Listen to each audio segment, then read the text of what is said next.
Hi, I'm Seamless, and today is Thursday, which means it's time for a new FL Basics tutorial. This one's going to be about growth speed. Many of you have asked me about doing growth speed, and I kind of been holding off on it just because it's not something I use a lot, but it is kind of cool, and like when I do use it, I have enjoyed the fact that I did use it. Ha, that made sense. Those are words that I used. Anyway, so what is growth speed? Well, growth speed is basically a time and volume manipulator kind of thing. It has two primary sections with modules of basically mapped changes in time. And then there's also modules with map changes in volume, which are usually gate related, as you see here. But you can also do some interesting weirdness like that, and some very specific kinds of changes. There's largely when you pick one of these and you play it.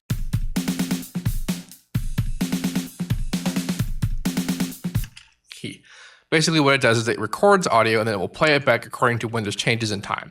So when the line is on all the way up there, it's playing what it's playing. And then as the line comes back, this waveform, this line type, by the way, is called hold. If you go in here like that. So that means whenever you put down a point, it makes this right angled automation change. So this is basically, it keeps it so it's immediate change and then stable.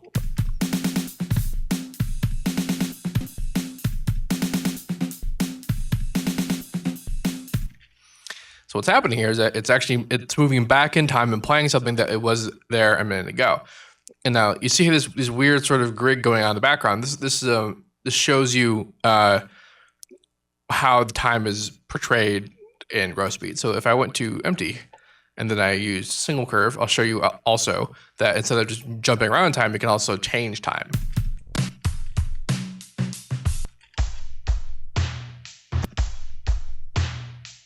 So basically what this is doing is it's slowing it down. And if I were to move the line to be right here, this would actually be completely stopped.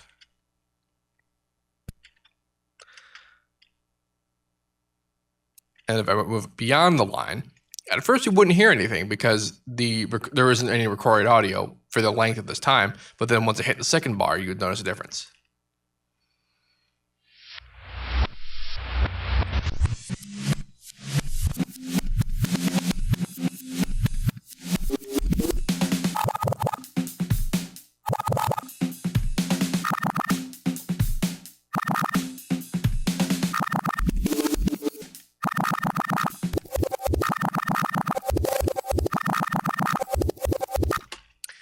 And such. So now you might have noticed while this is going on that this thingy here is moving around. What is this and why can I move it? Well, that is basically the thing that controls how the time moves. This line is controlling this thing, but this is what is more or less causing it. So as it moves, the time is being changed. So if I were to even take it, see, as I moved it slowly, the time it progressed slowly. If I move it faster, it would reverse. Again, accounting for how much recorded audio there is. And then if I let it go, it snaps back to immediate position, which actually brings it back to real time. Which is why when you saw me let go of it, it had that really, really fast kind of sped up sound because it was speeding through the recorded audio to get back to current time. Which is also what happens when this sort of stuff goes down.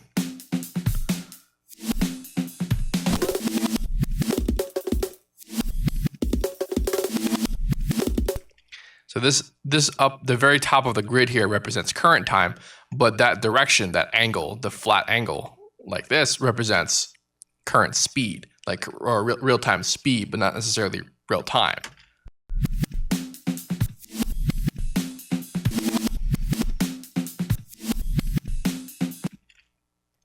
Because this is, while moving at the correct speed, it starts later than it should have, kind of thing. So screwing around with this, you get lots of neat ideas, and some of the default ones are pretty exemplary of, I think I use that word right, of what you can do.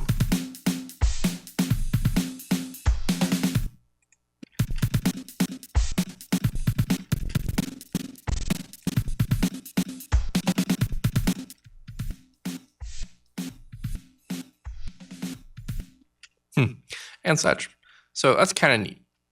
So what options have we here for doing stuff? Well, this selection of stuff you get is what you find and when you first open up Grossbeat, you just get these presets. But if you go into presets, the very default one is actually a bunch of empty ones, so that you can set yourself. So what about automating and crap like that? Well, to that we have to look at the extra sort of options we get over here, kind of thing. See, these controls the time and volume slot for slot 1 kind of thing. And then we have the link options, which means that whenever I go to time slot 1, it'll bring it to volume slot 1 and then 2 as well, like so. That's what that does. And then we have key held, where it will go back to the previous slot on key release, as I read the information thing. And then one shot, so it'll go back to the first slot once it's done, sort of thing. And we have hold options, trigger sync, and position sync. Now these guys are fun.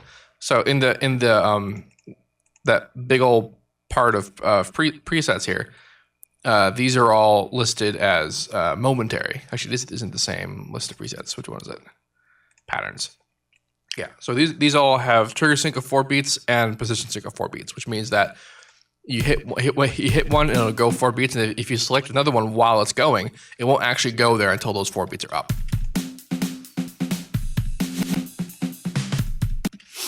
Which could be cool, for specific purposes. But sometimes I like to juggle stuff, link it to a launch pad or something and just beats all over the place. And to do that, you have to change the sync. Now, interesting things happen when you do that. I guess I'll just demonstrate by these 4 here. So these 4, I'm going to change the trigger sync to off. Off, off, off. Off, off, off. And now when I play them,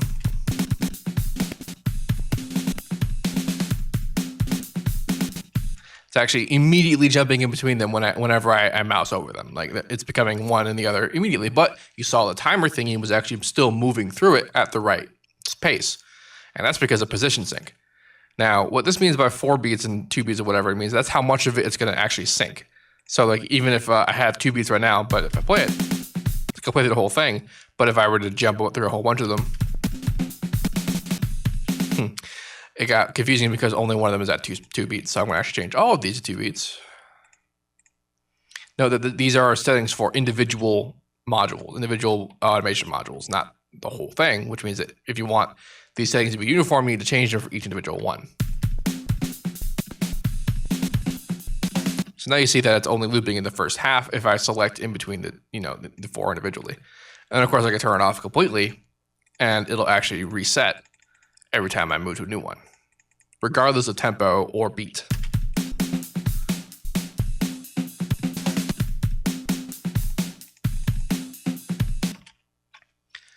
And such. So now I'm controlling this by using my mouse, but how do I control it with a controller or anything else? How do I automate it? Well, you have a bunch of options. If you right-click the grid, you get your usual link to controllers options. You could straight up just make an automation clip, and then but then what does that do? That does this. Which, as you saw, since most of these have the trigger and position sync enabled, it didn't actually move through them all. However, these all have specific values. So if I were to take this guy, copy value, and then paste it, and then paste it, now this whole thing equals just that guy. And then if I wanted another one, I can make paste value. Make another one, and then make another one kind of thing. If I go and copy the values and I can have individual ones, that's kind of what I did when I was using it, but it's actually another option. So because this is a image line native plugin, you don't get the wrapper settings, which means that you can't link a MIDI out to it. However, you can link it using a keyboard controller as such. However, if you go in here, I want you to click this and say auto map white and black. That's what I want you to do. Now, unfortunately, this is also going to, if you click a note, that changes. Well, it's focusing note values over here for that, but it doesn't actually change anything. But you want to change the range to be maxed. Now, once you do that and you have the auto map and everything's good, go in here, link the controller, It's linked to the automation clip, which is now listed in the internal controllers, but then there's also these controller plugin options for a keyboard controller. We have note and velocity, so go to note. And now you see the notes control that. You can figure out which ones do what, and then you can actually control it just by making MIDI, play it around. And so this is also how a good way to control said things with, a controller as such. If you wanted to do actually with the launchpad, I would recommend doing it like so, as to have the automation clips such as this, and then put it in the grid for performance mode kind of thing. You just do that, and so then it would play the automation as each pad. And don't worry, eventually I will do a performance mode tutorial. That's gonna be a big one though, probably more than one, as I cover how things work. And I have to make sure I get all my ducks in a row before I do that. Anyway, what else? Let's actually cover some more buttons and stuff. So over here are the editing options.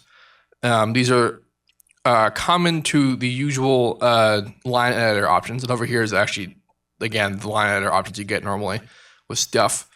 And then over here, you have click reduction of various types. I'm using gross beat on drums right now. So I'm making a click reduction, for drums, but you can use, gross beat on anything you want. It's on audio. Smooth attack compensation, remove DC offset. If you have crazy gate and it makes the asymmetry a bit too much, you can remove the DC offset. HQ resampling. So resampling is in this sense is about aliasing, basically, for pitching audio.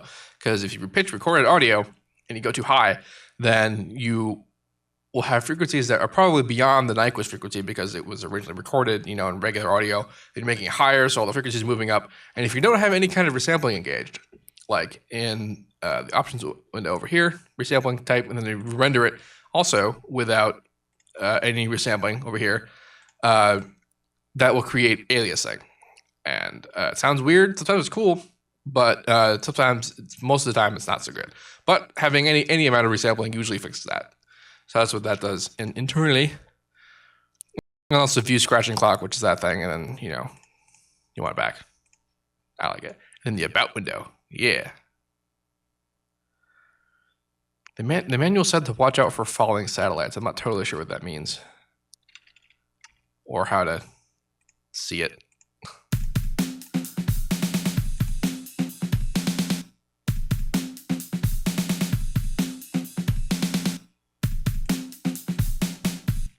No idea. Yeah. So then in the volume automation area, we have attack and release curves, also tension for general automation movement, which is cool because you saw me earlier, I looked at the sidechain thing. I actually used this in the track recently. Instead of doing sidechaining directly to the kick, I actually just used this plugin, and I changed the window to be something like this. And then having attack and release changes for when the sharpness goes away and tension and stuff like that. It made dialing in the sidechaining really easy and kind of nice, and also steady, and also not delayed because it's not based on compression. So it's very handy. And the hold option will repeat the bar even if the song continues, and it basically won't record new data. It'll continue to scratch and screw around with that recorded bar that it had. That's what that does. And this can also be automated. This is the mix options, which actually could be sweet, because if you do this, you could actually do sort of like chorusy effects if you slowly move the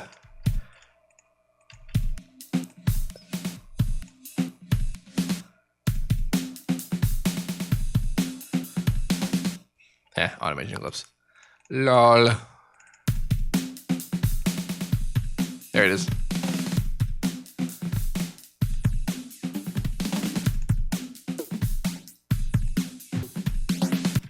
So that's kind of neat. Yes, I believe I've covered everything that's important about this plugin. If you have any questions, let me know, and I'll try to answer them. Also, you can read the manual. There's actually a couple of videos on the ImageLine YouTube channel that cover how this works, and a lot of them are in the manual. Like, they're linked in the manual. So pretty easy to get at. And so this should be pretty straightforward. But if you have any questions, let me know. I'll try to answer them. And as usual, have a nice day.